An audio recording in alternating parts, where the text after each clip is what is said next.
wakasa achemu se emra mrahyebiafo ehye na enei ama amanfo ho kwan etu efamagude enkwaye mu no se Ghana-fo eto abama na obetwa samranim afri ho. Dr. Matthew Opoku Prempeh running mate rema NPP chese afiabato no NPP bedin kunim ewo. Franka tufo Emma movement for change yera kojo Alan Chematin enei wakopiem kotoku ama kotoku jase hene ene ne pamfo age ne feso.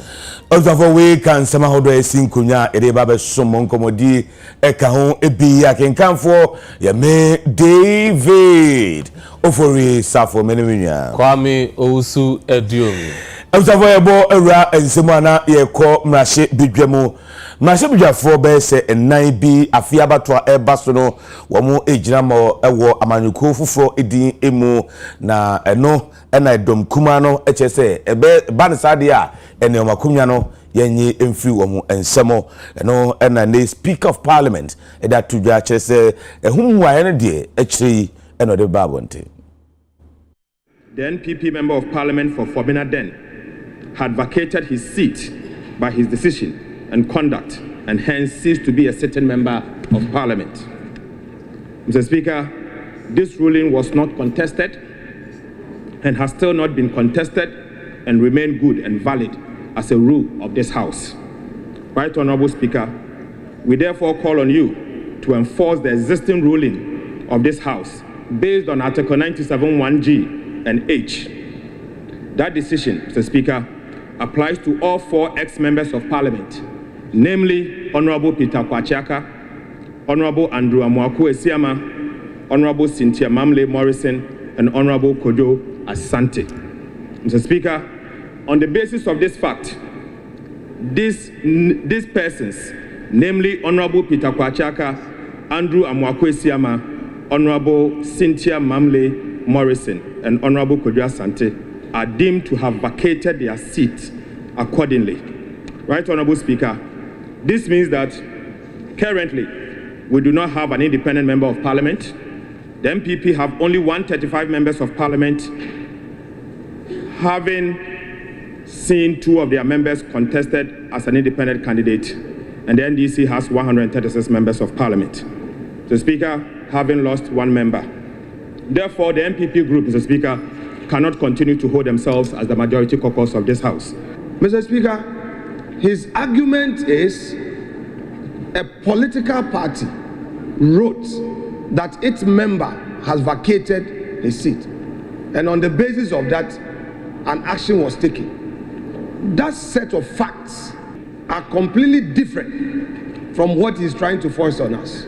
There is no such petition from any political party, be it his own political party or our political party. So I just want him to understand that that argument has no leg to stand on. It falls flat. The Supreme Court made it very clear in Tufo and Attorney General that it does not give advisory opinions. What the majority leader has done is basically asking the Supreme Court to give an advisory opinion on a matter that, in respect of which Parliament hasn't yet taken any action. And as a leader of the House, I think that what he's doing, or what he has done by taking that action, is basically weakening the power of Parliament. It was in the same Tufo and Attorney General that the court said that whatever happens in Parliament is a closed book. If you want to win and be majority, December is staring at you in your face. Why do you want to serve the Speaker with this kind of program? I don't understand it. I don't understand. You are running away from December 7th and you think that the Speaker should aid you so you become the majority. Oh, this is pathetic. It will happen today. It will happen tomorrow. Do unto others as you want others to do unto you. And when you plant evil, you reap evil. And so I want to take a few days to submit a reasoned ruling in this matter. Kindly give me these 2 days and I'll come here with a well-written ruling. I will submit it to all of you so that at the end of the day, justice would have not only been done, but would have been seen to be manifestly done in this matter.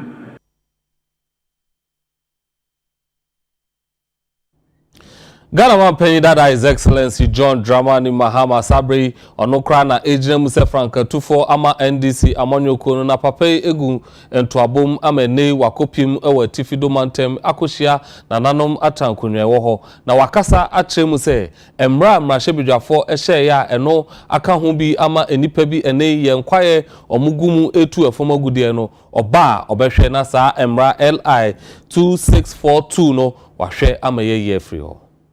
We must stop all mining in forest reserves immediately, because until they amended the LI, you couldn't go and mine in forest reserves. Once this government came and amended the LI, that is what has resulted in the free-for-all in all the forest reserves. And you should see the desecration of these reserves. Some of the trees there are 1,000 years old, 700 years old. They've cut them down, and they're just in there, ripping the forest. And so I believe that we must amend the LI. Governments, with the pressure from the organized labor, government has agreed to repeal that LI and replace it. And so I hope that it will be done before we come into office. If it is done, then that's it. If it's not done, when we come, we'll repeal that LI so that we can stop mining in forest reserve. The Forestry Commission says 37 of our forest reserves have been depleted. And recently I saw a news item where President Ouattara was asking us to deal with the menace of illegal mining because it's affecting them too in Cote d'Ivoire. There's new technology for doing things without polluting. There are new chemicals that you can use instead of mercury. And I believe one is borax or something like that. It's not that harmful to the environment like mercury is. And so it would reduce the level of pollution. So there are new machines that you can use to extract the gold without using, harmful chemicals.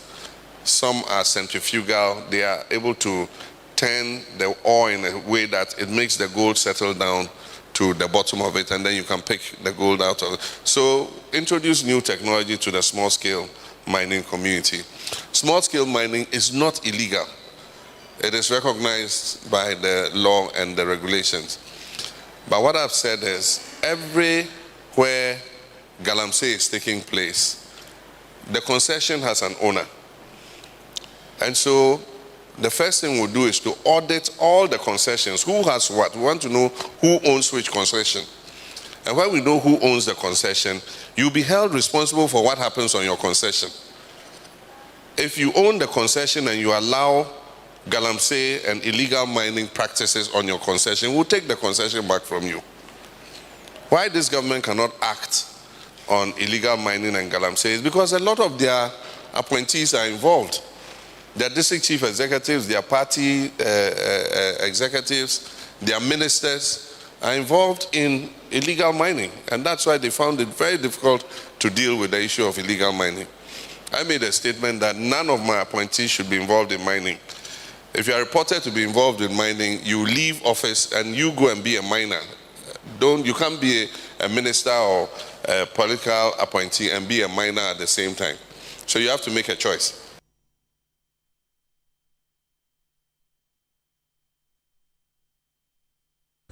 Na yedemo call NPP amanyuko no running mate edema NPP Dr. Matthew Opoku Prempe Napo ono suguso kwa probo na probo na kopiemu num apapa mu no ayensua no epuemantemu na one Ghana de hie edi nkomo no na de to anim se o gidie mapa se afi onyankopo bema NPP edi nkunim isan se NPP waban mu abohye bia mo hye no aya mo edi so omo bia na adam no kra de eba akopɛ party e fa the MPP nyame na the free show babete party no e je fa the nyame na party papa nyame ti wie no na de ma nanano cause asase de omu dia e fa nanano party papa nanano ti no ono de ma Ghana for ni papa na titru wa e je fa the ni papa party papa e ti no bi bia ye papa bia MPP na de ba nyame ti nyame obi ho bi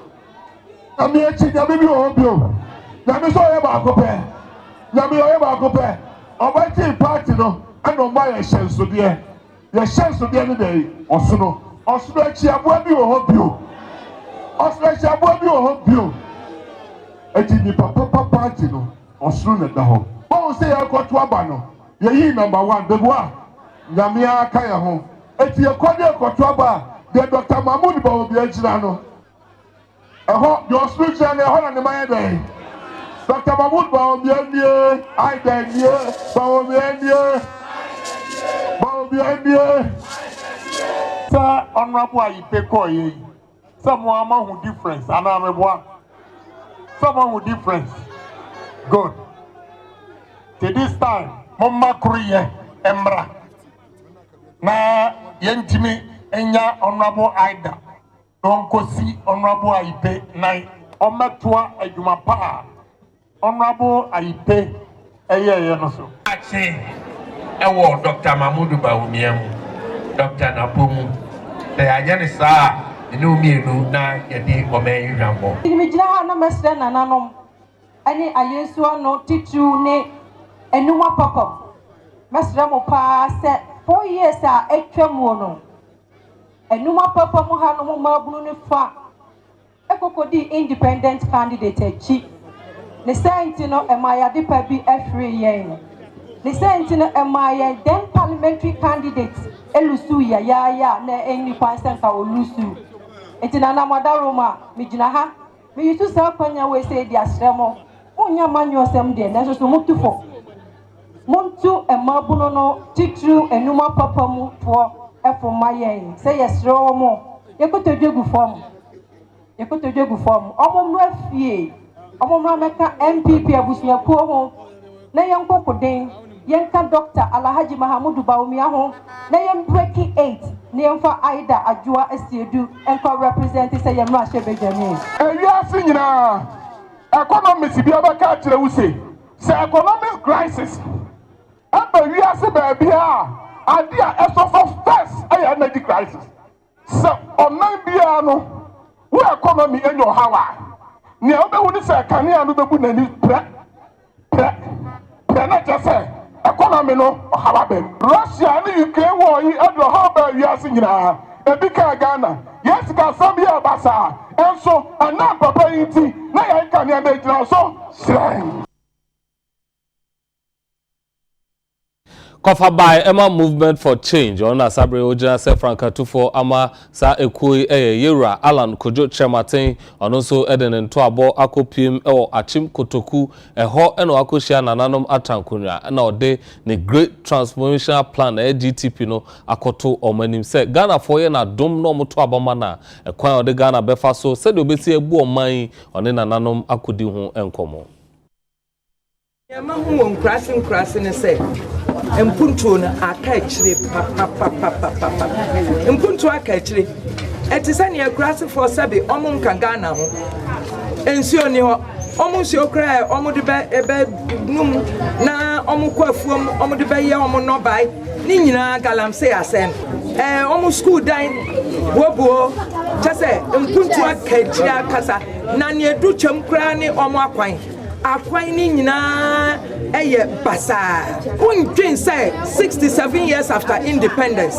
omo kan ho enye kura chese owo ba sabe wo hanoma na chese ne dachi nyina ato ape inti ni ami sha omo boni say ene aprobo aye boni say Alan John Kojo Chematin sane ya wakuche woni GTP ni mo oba betwe sa anya nyina yes sorry na ye di SHS boss ye ho nsamrane yes ye nto nwom mfrɛ na nya SHS anka mofra ko school sabi mofra ko school keke na omu wi a enwuma wahi enwuma ni ha emabru na asam ha bebrei wo mu ni enwuma na campaign na ya kɔ no mitimi si mebuka sɛ eye pa from ye pa ma ala do no chese nipa hye nipa do no ankasa 7 December 2024 Alan Yebeyi no president of Ghana na wabeji oman no afi ohaw ni amane ni atete mu special division so hwɛ ne adi ahyɛ ɔmo nsa obi sɛ ɔmo nsa ɛno nhyɛ nsa wokɔ yi pio sɛ ɛno deɛ ka yɛ duma aba how ne mo lances deɛ mo na mo ma aba ne sa ba na ahyɛ nti gyesa yɛtumi anya saa nneɛma nyinaa eti woyɛ rɔfuru a ni hyehyɛ so ne adi lances afuru nsam aba na to god a obiara ahwɛ ɔso deɛ ayi fa ne kasa ase epɛ sɛ mo no ti ne down na mo ma Ghana fo nyinaa ehu sɛ mo ba nyɛ sɛ mo ma yɛ ntumi ne mo hyehyɛ kaa mo ni beku fɔm ɛdɔboa na pass saa nneɛma nyinaa royalties biribiara kɔs pɛpɛɛpɛ aba ɛno koraa deɛ adwuma bɛba san sɛ obiara small scale ni biara bɛnya ayi ɛfrɛ sɛ saa customs bi a mienu aba na aban deɛ aban sika a wotu no esan sɛ wotiri ndɔgye tax ne asisi biribiara pɛpɛɛpɛ aba na atumi aboa na aban nso so nea onya no ɔhene nso anya bi ɛde ayɛ ɔman na atumi aboa na bebu nto ne nkɔ so aba na sisafa kɔdeɛ wate bi da ɛna nneɛma funya ɔwɔ edi akyerɛ yɛ obiara nu a yafa na adwuma mu aba ɔwɔ benefit eti na owie pa ponsa nkɔkɔ na ɔgya amena ne ɔhaw ɛde agu ɛmfa no aba voter river nsu kakraka yi ɛbɛsɛ ha ne nkɔkɔ ɛna nsu wɔ nyinaa tumi ada ne kɔkɔ yi a ne sɛ Ghana ewi yɛ aba ɛno ti no politicians mo nsɔre waka na mo nyae wei ayɛ wei ne boa me wei ne sponsor me etu ɛyɛ maa na mi bua mu bua yɛ nyinaa yɛ bɛbu aba na aborɔfo abɛfa saase manuasi. IPAC nhyiamu akɔ so na saa nhyiamu no ayɛ Electoral Commission ɛne amanyɔkuo ahodoɔ no ɔmanamsifoɔ ɛna ehyia na deɛ kɔɔsi deɛ ɛne amanyɔkuo ahodoɔ no dodoɔ na anamsifoɔ ɛkyerɛ sɛ wɔn hwɛ EC ahoboabo a wɔn ayɛ krado sɛ afi abatɔ no wɔn betumi ato nneɛma bibia akɔ so kama nanso NDC amanyɔkuo no a Dr. Tanko computer edu anim no ɛkyerɛ sɛ EC tu anamo bi wɔ hɔ a wɔn ani enye ho na UTV kase ye ne amanyɔkuo ahodoɔ anamsifoɔ no bi ye no edi nkɔmɔ. Yes na yɛsɛ Electoral Commission obeda nneɛma ani ama ehu baabi a yɛduro wɔ register no mu ama botɔyɛ mu aba na deɛ ana ha mene sɛ ɛna nkɔfo kansɛm bi kakaka ya na entisa bi ne sɛ ɛnɛ wo bɛka sɛ ade na register no yɛde akɔto internet so na ɛnu ni mra no by wo mra no NDC ne raise sa concern ne sɛ internet anase website o mo de ina akɔto no enye obia na benya ayi na no kwa no law no say ye fanko polling station but the same law also sub regulation 3 or see the EC may host the register as its website yema abotre any asumdwe emra about no na yemfa nokre eni anim ma yenko soin na bati obra ade ne ye mienu ti wo soin na wo soin na bati mienu nyina no ese yesi no ehya no ba se na me ya adoma in 2 weeks no obe my provisional register no I amended in fact and then also omo de aba ama ye nyina ya hwe ho se bibia ye kama enti no yesi lady ne bo hye so. Oh yes, it's visible because also already na mafo na di kan ko show mu dada ama omo ewon from so wo mu di mu no mahu enti so omo adofo bia mba so bibia no beba say omo ba be change bibia che I can say where will be the final register.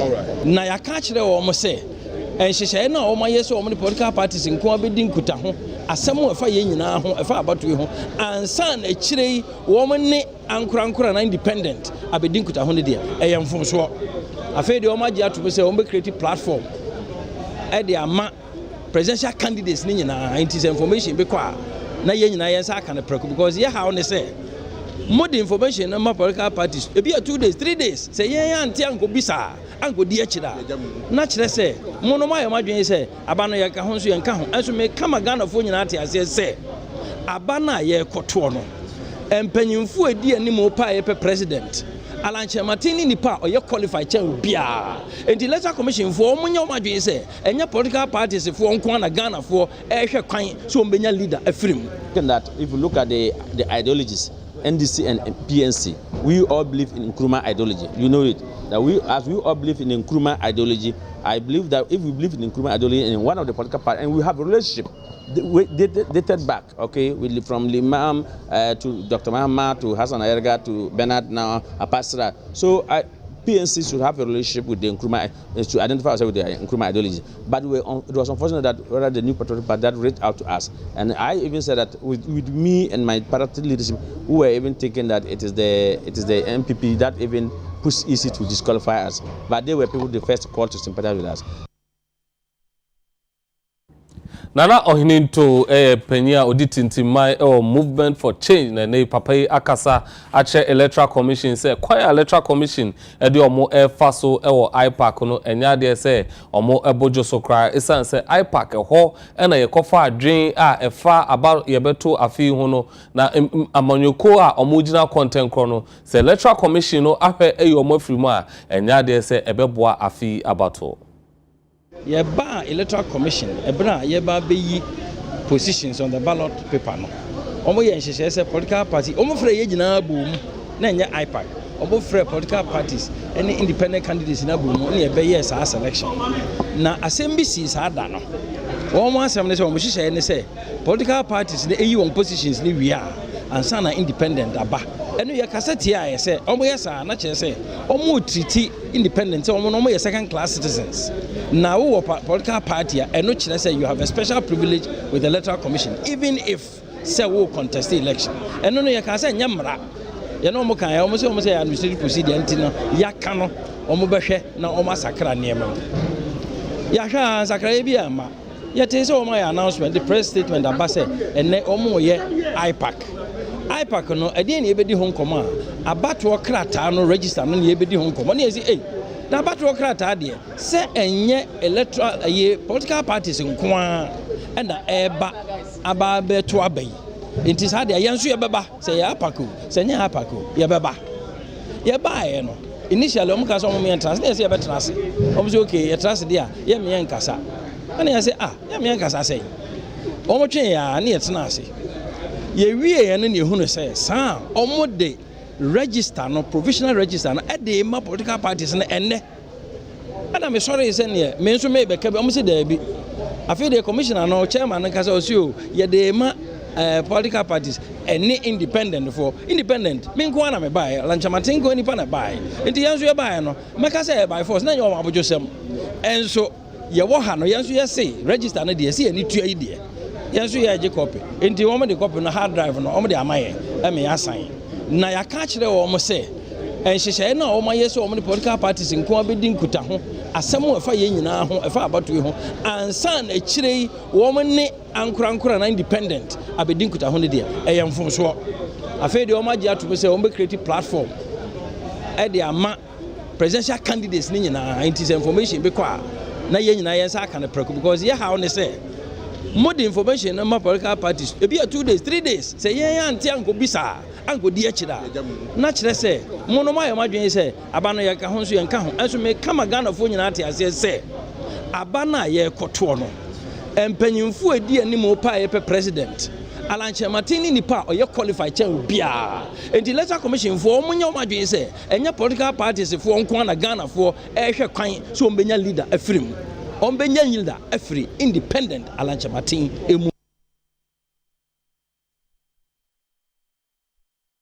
Yebedane ye ho age aboafo nkrato e bad David Oforisa for ne mpanyifo betra se na nkomo twetwe no omo de atom na David na nkomo no mo de fine say 2020 MPP honorable Amwako Siama on say oko as independent because primaries when we need MPP 4 year ya me ye gina na sia konwa omo declare ne seat ne vacant or parliament yes intina oniamanyoko bia 2024 MPP MPs bin so eko as independent and eko as independent and nine no ba ko NDC okay another ko independent okay and on say Amwakwensia ma say oko from independent no oko MPP edimu yeah yes wasesa and am you be no MPP so say omko independent and the NDC MPC say and omo so Yenyo okunya from some in declare seat no vacant. Say emra oma shebi dada. NDC for no age na samra na so ama. Oh okay. Article 71 clause 1 no. Okay. And it's very easy. But majority leader afenyo marking. But it's all Supreme Court. Yeah, the Supreme Court. Some ran court in chim into omun chim yi. Enti a sign people try in 2020 no. And one NDC for no so amananka esi. It's the idea be mo dia anka ya o say they say almost it be didi omo that is na omo de kokko o say course there o do asem di kan ho na o ndi pem o say mra no ye chirchim na mra no kire say the city say the be ya say speaker ruling obema no and also emma ye ne ya mamra no enko emba ebra na well when it's somehow would na David for his phone penny for ebetna say na omode nkomo twetwe no ato amoso minim say omobetna say no ma baba nsem de nsem bi ewom efa mramu say the city no ombe wi nkomo twetwe no na wonya tiase o sa nsem a enei edi adencheche o emra shebidwafi a eno ho ebi akopim Supreme Court a mate say bi kra so epese omo etwe omo akonwa esan omo resign ene ade we ni nsem ahodo na David Oforisafo ene mpanifo betena say amonyoko no of course ene oni omo ebetena say no omo de nkomo twetwe no ato amoso ye twa ho sima ye ba ene nkomo no be the party misro enko ba bia e beba sisi a